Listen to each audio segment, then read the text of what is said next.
Good evening, all of you. You are most welcome on our YouTube channel, Dr. Akhilesh Sharma. And today we'll discuss about the suppositories. Suppositories, suppositories means SUPPOSITRIES.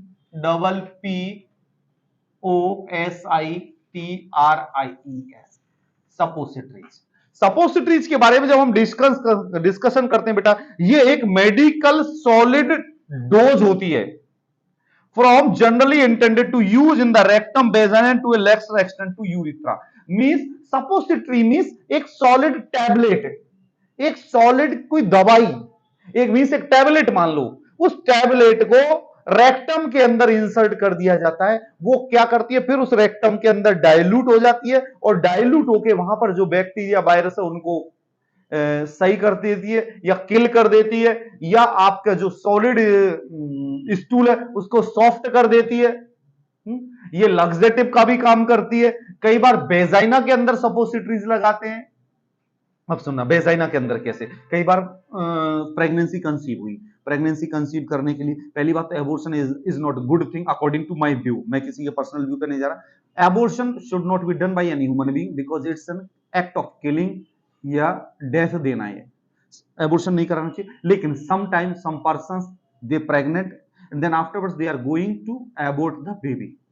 उस condition में क्या किया जाता है बेटा कि जो मिजोप्रोस्ट नाम से टैबलेट आती है जिसके अंदर प्रोस्टाग्लैंडिन्स होते हैं, प्रेगनेंसी कंसीव होती है मींस हमारी वेजाइनल रूट खुला हुआ है, सर्विक्स खुला हुआ है। जब प्रेगनेंसी कंसीव होती है तो ये सर्विक्स टाइटली होल्ड हो जाता है और बंद हो जाता है। सर्विक्स होल, प्रेगनेंसी कंसीव होते ही सर्विक्स का होल बंद हो गया। जब कोई पर्सन एबॉर्शन के लिए दिया जाता है, मिजोप्रोस्ट, मिजोप्रोस्ट एक टैबलेट है, केमिकल वो कंपनी का नाम है, ये कंपनी का नाम मींस प्रोस्टाग्लैंडिन्स की टैबलेट आती है। प्रोस्टाग्लैंडिन्स उनके अंदर हार्मोन्स होते हैं, वो 2-3 टैबलेट खानी होती है, 2-3 टैबलेट वेजाइना के अंदर इंसर्ट करनी होती है। इसका ये मतलब यूज नहीं है कि तुम यूज कर लो, कोई पड़ोस में प्रेग्नेंट हो जाए तुम दे दो लिख के उसको, ऐसा नहीं करना। गुरुजी ने बताया पेल दो, ऐसा नहीं करना, ठीक है ना, शेयर करना है। It's very harmful, it should be done under the prescription of under the doctor and physician. ठीक है, ये लाइन बोलना बहुत जरूरी होता है, क्योंकि क्या पता कल कोई बच्चा कर दे और मेरे को कहे जी अखिलेश जी ने सिखा दिया। तो इस चक्कर में ये लाइन बहुत बोलना जरूरी, क्योंकि मुझे भी सेफ रहना है। ठीक है, तो any procedure, any harmful procedure should be done under the prescription of physician और डॉक्टर। जब ये सर्विक्स क्लोज हो जाता है तो उस दौरान आप मिजोप्रोस्ट की 2 टैबलेट्स इंसर्ट करते हैं as a suppository. Insert means वो टैबलेट लेंगे, बेजाना के अंदर धकेलेंगे, फिंगर से अंदर इंसर्ट कर देंगे, 2 टैबलेट ऊपर से ली जाती है। जब आप इसको अंदर इंसर्ट कर देते हैं तो ये टैबलेट डाइल्यूट होना स्टार्ट होती है और वहां से एब्जॉर्प्शन स्टार्ट होता है और ये वहां पर जो मसल्स है उनको रिलीज कर देती है और फिर इसका मुंह खोल देती है। इसका मुंह खोल देती है तो मींस अंदर जो बेबी और जो आपका जो डेवलपमेंट उसका चल रहा है वो वहां से हट जाएगा, वेजाइनल रूट के थ्रू मेंस्ट्रुएशन साइकिल की तरह बाहर आ जाएगा। इसको बोलते हैं अबॉर्शन। इसमें प्रॉब्लम क्या होती है, इसमें प्रॉब्लम ये होती है कई बार कंप्लीटली अबॉर्शन नहीं हो पाता। कई लोग घर बैठे टैबलेट खा लेते हैं, उससे कंप्लीटली अबॉर्शन नहीं हो पाता। कोई कोटिलिडन्स या कोई पार्ट यदि यूट्रस के अंदर रह जाता है तो वो गांठ बना लेती है, ट्यूमर बना लेती है, कैंसर भी हो सकता है। कई बार बीमारी भी हो सकती है, पीपीएच भी हो सकता है कि खून बहता जा रहा है। फिर तुम जाओगे डॉक्टर बाबू खून ज्यादा बह रहा है, फिर वो कहेंगे अरे ये क्यों कलेश कर लिया तुमने, चलो अब। तो हमेशा जो भी एबॉर्शंस है वो उसमें, मैं आपको एग्जांपल दे रहा हूं सपोसिटरी। सपोसिटरीज मींस वेजाइना के अंदर लिया, सर्विक्स का मुंह खोला। सपोसिटरीज इज ए केमिकल या मेडिसिन जो कि टैबलेट फॉर्म में होता है जिसको वेजाइना के अंदर इंसर्ट किया जाता है। समझ में आया बेटी? उसके बाद इसके एडवांटेज क्या होते हैं बेटा? सपोसिटरीज ओरल, इसका ओरल रूट नॉट यूजफुल, इसका ओरल रूट यूजफुल नहीं होता है। ओरल रूट से लेते नहीं, सपोसिटरी मींस हमेशा वेजाइना और रेक्टम के अंदर ली जाती है। Can extend local effect on the rectal mucosa, ये जहां पर ली जाएगी वहां की जो म्यूकस मेम्ब्रेन है उनके ऊपर इफेक्ट दिखाती है। गैस्ट्रोइंटेस्टाइनल इरिटेट करती है मोस्टली। यदि आपको पहली बात तो लेना नहीं है। Can be used in unconscious patient, unconscious patient के अंदर यूज में ले सकते हैं। Can be used for systemic absorption of drugs and avoid first pass metabolism, means यदि हमें किसी को एब्जॉर्ब करवाना है तो हम यहाँ पर डाल देंगे, तो डालने से वो नीचे रेक्टम से एब्जॉर्ब हो जाएगी या वेजाइना से एब्जॉर्ब हो जाएगी।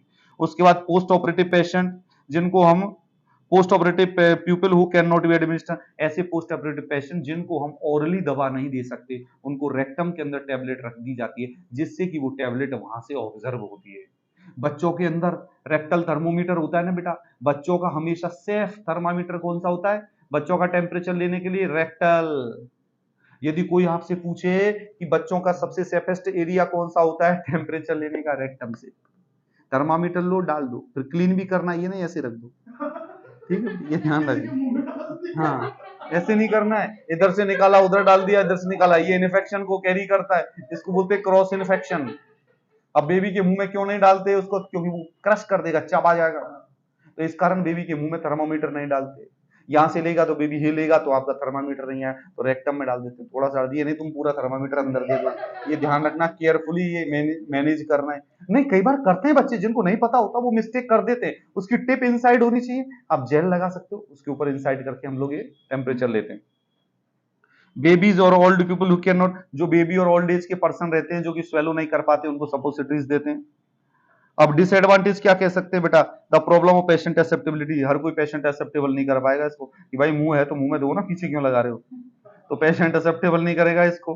दूसरा, suppositories are not suitable for patient suffering from diarrhoea, जिसको डायरिया हो रहा हो वो तुमने दिया हाली अंदर हाथ पे कर दिया तो ये मामला गड़बड़ हो जाएगा ना। अरे अरे क्या कर रहे हो, वो कर सकता है, कंट्रोल होगा जब है, बंदे का वहां कंट्रोल ही नहीं है तो क्या करेगा? In some cases, the total amount of the drug must be given in the either too irritating or greater amount than reasonable can be placed into suppository. बेटा जो अमाउंट रिक्वायर्ड है वो देना चाहिए। अब देखो इसके अंदर क्या करता है, फिंगर, फिंगर से अंदर डालना होता है। आप फिंगर पे एक छोटा सा ग्लव्स भी आता है, फिंगर ग्लव्स भी आते हैं, आप फिंगर के ऊपर ग्लव्स पहन के उस सपोसिटरी को अंदर धकेलना है, ये नहीं बाहर कि तुम हिले और वो सपोसिटरी बाहर आ गई और फिर कह रहे हो इफेक्ट नहीं आ रहा है इसके अंदर। इफेक्ट के साथ उसको इंसर्ट करना है अंदर। किताब के अंदर डायग्राम दिया हुआ है, डलकोलेक स्टेबिलिटी भी लिखी हुई है। Incomplete absorption may be obtained become suppository usually promotes evacuation of the bowel. हमेशा इनकम्प्लीट यदि उसका एब्जॉर्प्शन होता है ड्रग्स का तो वो बेनिफिशियल नहीं है। इसके जब टाइप्स की बात करते हैं तो बेटा एक तो आता है रेक्टल सपोसिटरीज जो रेक्टम के अंदर लगाई जाती है, दूसरा होता है बेजाइनल सपोसिटरीज जिसको पेसरीज बोलते हैं। पेसरीज, बेजाइनल सपोसिटरीज को क्या बोलते हैं बेटा? पेसरीज, PESSARIES, पेसरीज। पेसरीज को क्या बोलेंगे बेटा? बेजाइनल सपोसिटरीज, SUPPOSITRIES, इसको क्या बोलते हैं? Vaginal suppositories. दूसरा हो गया रेक्टल सपोसिटरीज, रेक्टल सपोसिटरीज, इसको बोल देंगे रेक्टल सपोसिटरीज। नेक्स्ट जो आएगा बेटा उसको क्या बोलेंगे हम बेटा? Urethral suppositories. तीसरा जो यूरिथ्रा के अंदर लगाया जाता है उसको यूरिथ्रल सपोसिटरीज बोलते हैं। यूरिथ्रल सपोसिटरीज का दूसरा नाम क्या है? Bogies, BOUGIES, bogies. और जो चौथा जो सपोसिटरीज होता है बेटा नेजल सपोसिटरीज। नेजल सपोसिटरीज को क्या बोलते हैं हम बेटा? ब्यूगेनेरिया, BUGINARIA। ये बहुत सारे कम लोगों को पता होता है इतनी डिटेल के अंदर सपोसिटरीज को पढ़ना।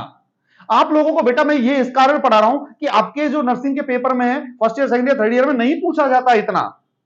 सपोसिटरी मींस आपको वो इंसर्ट कर देना, इतना पता होना चाहिए। लेकिन यदि आप ये चीज पढ़ोगे तो आगे नॉर्सेट या कोई एम्स या कोई डीएसएस भी आप लोगों को भी तो सेलेक्ट होना है गवर्नमेंट जॉब के अंदर, जब भी तो मेरा नाम रोशन होगा। यदि करेश मणिपुर के अंदर जाके स्टाफ बनेगा तो मैं कितना खुश होऊंगा। Oh you can't feel the prediction, happiness, you can't feel. मैं कहूंगा अरे यार पढ़ता नहीं था, मैं उसको ऐसे बोलता था जब आता था, जब ऐसे करता था यार, अब वो वहां जॉब कर रहा है यार, मेरे को मजा आ गया। करेश, करेश you will invite me in your marriage or not man? You will not invite me 100%।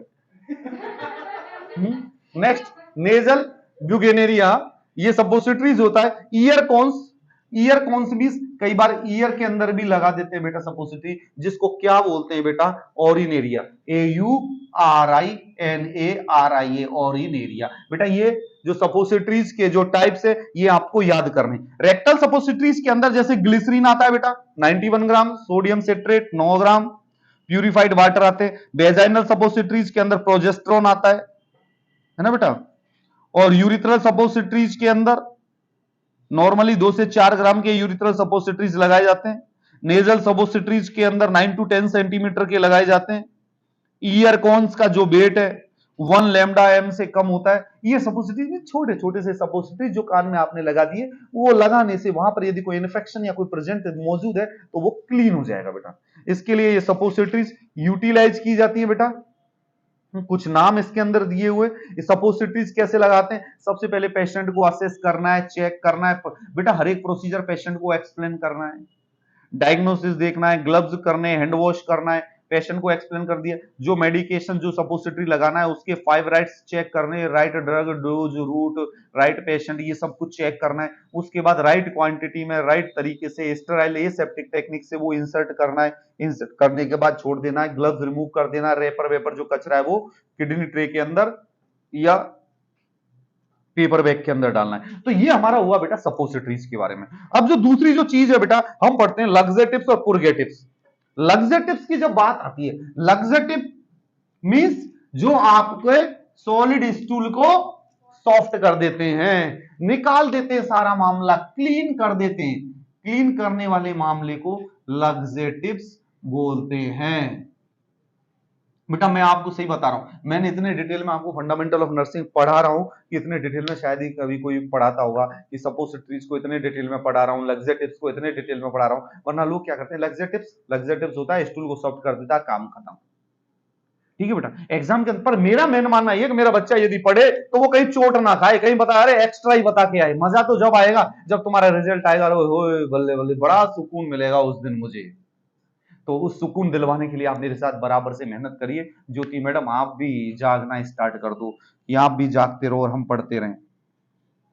लग्जेटिव्स, laxative का जो दूसरा नाम है पुर्गेटिव्स। हमारी ज्योति हमारी वीडियो जो शेयर कर रही है, आप लोग भी शेयर करा करो ना, कमेंट्स किया करो। ज्यादातर मोस्टली आप सब लोग जो मेरे वीडियोस देख रहे हैं मोस्टली कमेंट्स किया करो। उस कमेंट से होता क्या बेटा, हम लोग भी मोटिवेट होते हैं। आपको यदि कोई नेगेटिव पॉइंट्स लग रहा है हमारी वीडियोस में, ऐसा नहीं है यार 100% we are perfect in the world, no one person is perfect in this world, just we are trying and doing something good. मैं ये मान के चलता हूं। तो नेगेटिव पॉइंट्स पक्का होंगे, लेकिन आप वो नेगेटिव पॉइंट्स हमारे साथ शेयर करेंगे, 100% we will improve and your comments will be more beneficial for us rather than your words. So most welcome to all of you for your lovely comments, है ना। और आप लोग भी कमेंट्स किया करो, वेल डन, अच्छा है, बुरा है, कैसा है, सर ऐसा पढ़ ले, सर ऐसा कर ले, तो मुझे भी अच्छा लगेगा कि भाई करेश ने कमेंट्स किया है, मतलब करेश ने ये वीडियो देख ली है, तो ये मुझे पता पड़ना चाहिए अब डेली कि आप लोग देखेंगे कमेंट्स करेंगे तो मुझे पता पड़ेगा कि आपने ये वीडियो देखी है कि नहीं देखी। तो ये जरूर करना है, ठीक है साहिल। और कमेंट्स में लिखना ये नहीं तुम पता पड़े लड़की एक नाचती हुई की फोटो भेज दो, वो आते हैं कि वो क्या कहते हैं, वो स्टिकर चलते हैं ना, चलते हैं ना स्टिकर, ऐसे स्टिकर मत समझना जिनको मुझे समझने के लिए टाइम लग जाए भाई। कमेंट्स लिख देना मेरे समझ में आ जाए। स्टिकर आते होंगे ना, इसमें भी आते होंगे स्टिकर, मुझे पता नहीं है ना, मेरे तो वो जीभ वाले और वो आंख बंद वाले आंसू वाले वो इतने से देखता हूँ। तो कहीं ऐसे मत डालना, अच्छी अच्छी चीजें डालना जो उनसे दूसरा भी मोटिवेट हो और आपके कमेंट्स दिखे तो किसी दूसरे को भी सुंदर लगे। ठीक है साहिल खान, ये याद रखना तुम। लग्जेटिव और purgatives. Laxatives means chemical agents that promote defecation and used to treat constipation. Constipation को प्रिवेंट करने के लिए हम जो लग्जेटिव्स जो मेडिकेशन, बेटी समझ में आ रही है, कॉन्स्टिपेशन मींस दस्त टाइट हो गए निकल नहीं रहे बाहर, उस कंडीशन को प्रिवेंट करने के लिए लग्जेटिव्स मींस कुछ मेडिसिन हम दे देते हैं, नीचे से लगा देते हैं, जिससे कि वो हार्ड स्टूल सॉफ्ट बन जाता है, पूरा बाहर निकल आता है। इसको बोलते हैं लग्जेटिव्स। इंग्लिश में बोलेंगे बेटा chemical agents that promote defecation and use to treat constipation, that is known as laxative. इसके पर्पज क्या होंगे बेटा, रिलीव एंड प्रिवेंट कॉन्स्टिपेशन। दूसरा होगा preparation of bowel for surgery and colonoscopy. Bowel को यदि सर्जरी के लिए करना है तो पहले एनीमा देते हैं, या लग्जेटिव दे दो या एनीमा दे दो। चारकोल की टेबलेट एक्सरे से पहले क्यों खिलाते हैं, 4 टैबलेट, अरे जो रेक्टम के अंदर और जो आंतों के अंदर जो भरा पड़ा है, जो फूड आइटम्स जो भरे पड़े वो पूरी आंतें क्लियर हो जाए, इस कारण वो चारकोल की टेबलेट्स देते हैं। बेटा ये टेबलेट्स, ये लग्जेटिव्स, ये ड्रग्स नहीं यूज लेनी चाहिए यदि कोई प्रॉब्लम नहीं है। पता पड़े तुम्हारा फ्रेश नहीं हुए ढंग से तो कोशिश करो गर्म पानी पियो, फाइबरस डाइट खाओ, थोड़ा सा घूमो। ये नहीं लग्जेटिव लगाना स्टार्ट कर दो, क्योंकि यदि आपकी बॉडी इनके ऊपर डिपेंड हो गई तो then you have to use the laxatives every day. So use as a therapeutic way, only for treatment, not a professional and for enjoy. Understood. उसके बाद to avoid straining at stools, stools के यहाँ straining करने के लिए laxative देते हैं, जैसे जिनके हेमरोइड्स हो जाते हैं, जब सर्जरी करते हैं तो ब्लीडिंग होती है, तो नॉर्मली डॉक्टर डल्कोलेक्स लिख देता है या कोई सिरप या कोई लग्जेटिव दे देता है। उस लग्जेटिव से क्या होता है कि जैसे ही वो बैठेगा सारा स्टूल बाहर निकल जाएगा, तुरंत वो खड़ा होकर चला जाएगा। तो स्ट्रेनिंग नहीं होगी, मीन्स वो लंबे समय तक नहीं बैठा रहेगा, जिसके कारण उनके ऊपर प्रेशर नहीं होगा, तो ब्लीडिंग नहीं होगी। समझ में बेटी? उसके बाद to avoid food and drug poisoning, food और ड्रग की पॉइजनिंग हो सकती है बेटा। उसके बाद इंडिकेशंस में क्या क्या आता है? कॉन्स्टिपेशन क्यों क्यों लेते हैं हम लोग, कहां कहां ये यूज में लेते हैं। इंडिकेशंस का मीन्स होता है बेटा यूज। इंडिकेशंस यदि आपका लिखा हुआ है कहीं भी इंडिकेशंस, इंडिकेशंस का मतलब क्या होता है बेटा? यूज। और कॉन्ट्रा इंडिकेशन का मतलब no use, not use here. Means contra indication का मतलब है भैया यहां काम में मत लेना है इसको। और साइड इफेक्ट का मतलब क्या होता है बेटा? कि यदि आपने इस चीज की ली तो इसका ये एडवर्स इफेक्ट होता है। तो ये चीज समझ में आई मेरे बेटे? कितने बढ़िया तरीके से तीनों चीजें ली है। कई बार हमारे बच्चों को पूरी रामायण सुना देते हैं, रामायण सुनाने के बाद कहते हैं सीता कौन? तो ऐसा नहीं होना चाहिए। डेफिनेशन मींस एक डिजीज कंडीशन को डिफाइन करना, कुछ वर्ड्स के अंदर, कुछ अल्फाज के अंदर उसे व्यक्त कर देना, जो दो लाइनों के अंदर आ जाए उसे डेफिनेशन कहते हैं। इंडिकेशन जो यूज करते हैं, कॉन्ट्रा इंडिकेशन जहां नहीं देना चाहिए। साइड इफेक्ट, कोई मेडिकेशन ली उसका साइड इफेक्ट, समझ में आ रहा मेरे दोस्त करेश? उसके बाद एनल फिशर, इंडिकेशंस कहां कहां हम यूज करते हैं इसको? Anal fissure, anal fissure means anus की जो लेयर्स होती है वहां पर थोड़े से कट कट लग जाते हैं, उन कटों से दर्द होता है, पेन आता है, वहां पर सपोजिटरीज यूज कर लेते हैं। क्लीनिंग नहीं कर पाता कोई पर्सन, उस दौरान ये यूज करते हैं। कॉन्स्टिपेशन के दौरान, हेमरेड्स के दौरान, इरिटेबल बाउल सिंड्रोम। बेटा हेमरेड्स बहुत पेनफुल बीमारी है। कई बार किन्हीं लोगों को जो हेमरेड्स होती है वो प्रॉब्लम डिस्टर्निंग करते रहते हैं, बड़े दर्द से मिर्ची, अरे एक नाइट में हम यदि मिर्ची ज्यादा खा लेते तो कितनी जलन मच जाती है, ऐसे लगता फायर ब्रिगेड अंदर ही घुसा हुआ है। तो आप ये सोचो यदि हेमरेड्स होगी तो प्रॉब्लम बड़ी हो जाएगी। तो हेमरेड्स को कैसे बचाना है? ज्यादा से ज्यादा पानी पीना है, प्रोलॉन्ग्ड स्ट्रेनिंग नहीं करनी है, जब प्रेशर बने जब ही स्टूल करने जाओ। ये नहीं 2 घंटे तक ध्यान लगा के बैठे और गेम खेल रहे, लो पबजी लो पबजी, ये नहीं करना। Don't use like this technique. Ludo खेल रहे हो, बोला इधर करेश बैठा है इधर आजाद बैठा है, दोनों लूडो खेल रहे हैं, ऐसा नहीं करना है। You go for your time and you defecate your stool and come back.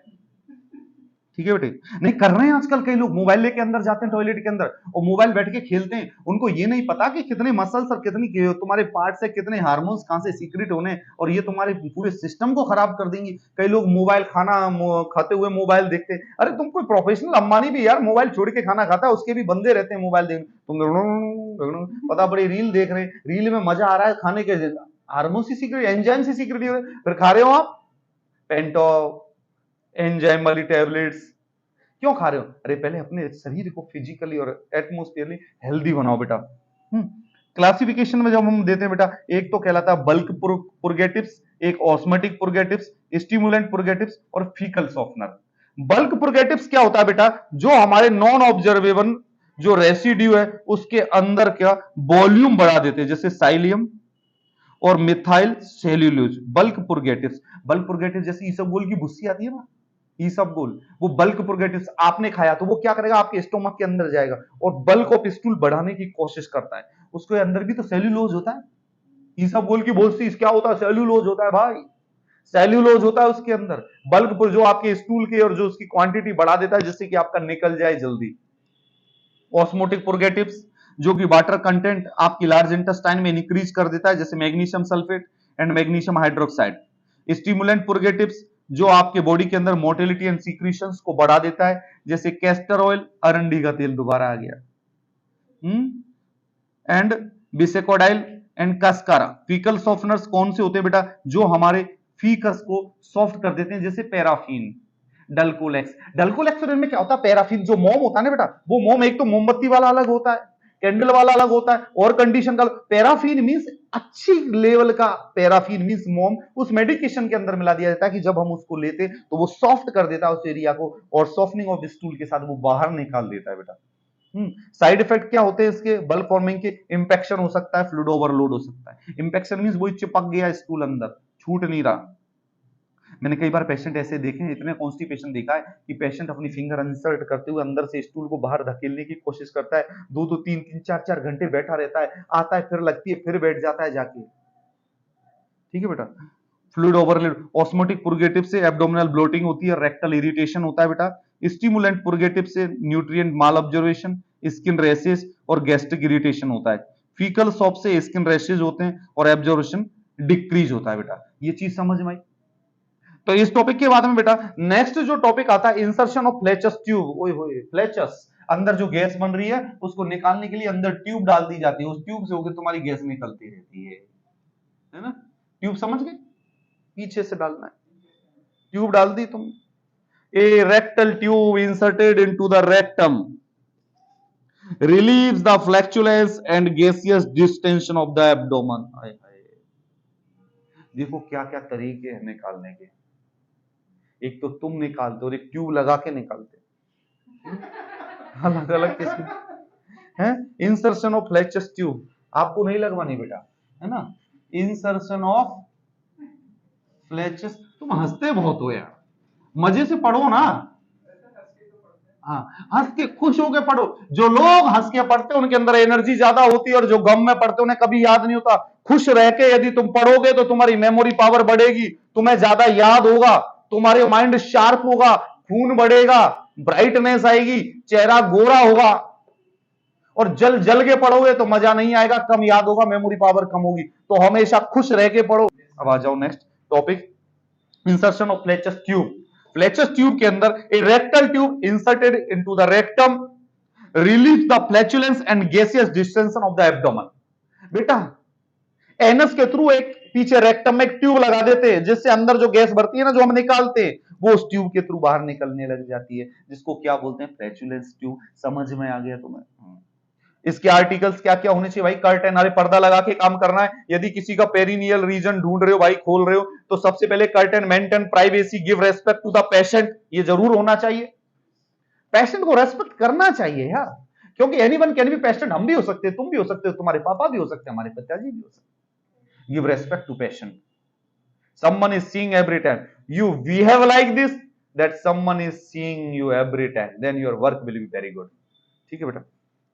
उसके बाद कर्टेंस लगा देंगे, क्लीन स्क्वायर ट्रे, इस क्लीन हमने एक ट्रे रखेंगे जिसके अंदर में स्टेराइल फ्लेचस ट्यूब रखेंगे, स्टेराइल ट्यूब रखेंगे, है ना बेटा। स्वेब स्टिक रखेंगे, कॉटन की, वो क्या कहते हैं, स्वेब स्टिक का मींस जो कॉटन की छोटे छोटे से प्लग बना देंगे। बेसलिन बोतल रखेंगे, ड्रॉ मैकेंटोस रखेंगे, 2 किडनी ट्रे रखेंगे, और जिसके अंदर एक ट्रे के अंदर 1:6000 के अंदर पोटेशियम परमैंगनेट रखेंगे। ठीक है बेटा। प्रोसीजर के अंदर सबसे पहले तो बेटा इन्फेक्शन कंट्रोल को हम सबसे पहले क्या करेंगे, उसको कवर कर देंगे। कवर करने के बाद में पेशेंट को एक्सप्लेन करेंगे, असेस करेंगे, समझाएंगे, आर्टिकल्स रेडी करेंगे, पेशेंट की साइड में लाएंगे, प्रोसीजर एक्सप्लेन करेंगे। कर्टेन लगा दिया, ब्लैंकेट यदि ऊपर है तो उसको हटा देंगे वहां से, क्योंकि स्पेल आउट हो जाएगा। नीचे ड्रॉ मैकेंटोस, मैकेंटोस और ऊपर से उसके ऊपर शीट लगा देंगे। पेशेंट को लेफ्ट लेटरल पोजीशन प्रोवाइड करेंगे। पेशेंट के जो गारमेंट्स, जो अंडर गारमेंट जो पहन रखे हैं उनको लूज कर देंगे। लूज करने के बाद में फ्लेचस ट्यूब निकालेंगे, लुब्रिकेशन लगाएंगे।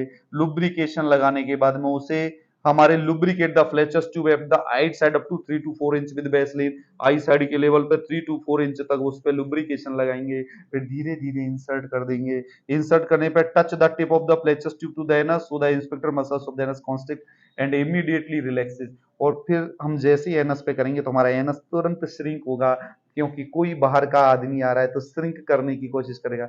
लेकिन फिर हम धीरे धीरे इंसर्ट करेंगे। तो ट्यूब को कितना इंसर्ट करते बेटा, 7 to 10 इंच।